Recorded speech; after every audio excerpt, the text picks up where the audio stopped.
The fever to create. If what Proust says is true, that happiness is the absence of fever, then I will never know happiness, for I am possessed by a fever for knowledge, experience, and creation. Using this wonderful quote from Anais Nin as our first steps, we will continue on a wonderful journey to explore the fever of creation and the legacy of this vibrant soul. Why one writes is a question I can answer easily, having so often asked it of myself. I believe one writes because one has to create a world in which one can live. Nin was a prolific writer. She was born in Neuilly, a city outside of Paris. At age 11, Nin moved with her mother and brother to New York City after being abandoned by her father. I could not live in any of the worlds offered to me. The world of my parents, the world of war, the world of politics. She spent portions of her adult life in France, New York, and Los Angeles. She was best known for her writing, a catalog comprised of diaries, short stories, and quite a few novels.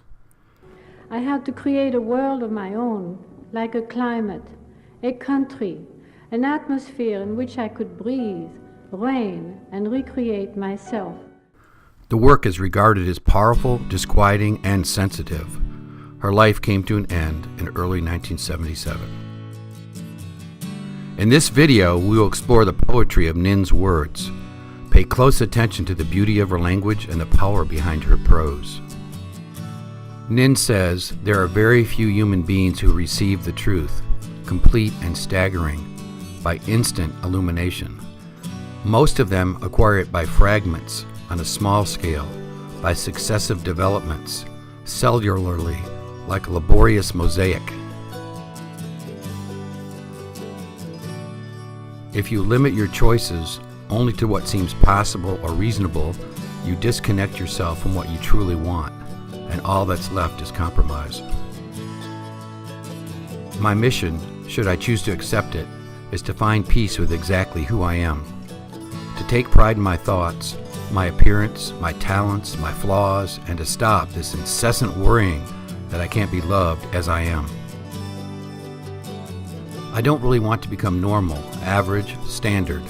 I want merely to gain in strength and the courage to live out my life more fully, enjoy more, experience more.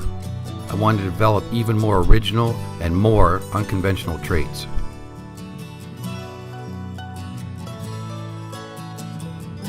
We do not grow absolutely, chronologically. We grow sometimes in one dimension and not in another, unevenly. We grow partially. We are relative. We are mature in one realm, childish in another. The past, present, and future mingle and pull us backward, forward, or fix us in the present. We are made up of layers, cells, constellations. Our culture made a virtue of living only as extroverts. We discourage the inner journey, the quest for a center, so we lost our center and have to find it again. Each friend represents a world in us, a world possibly not born until they arrive, and it is only by this meeting that a new world is born. The role of a writer is not to say what we all can say, but what we are unable to say.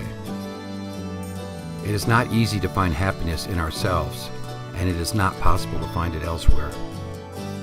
I'm going to leave you with these words from Anais Nin.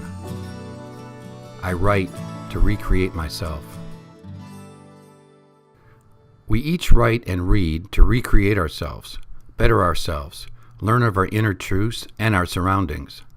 Take these words with you, spoken by a highly intellectual and accomplished woman, and discover yourself and be inspired to create something new. The artist is the only one who knows the world is a subjective creation, that there is a choice to be made, a selection of elements. It is a materialization, an incarnation of his inner world. Then he hopes to attract others into it. He hopes to impose this particular vision and share it with others. And when the second stage is not reached, the brave artist continues nevertheless.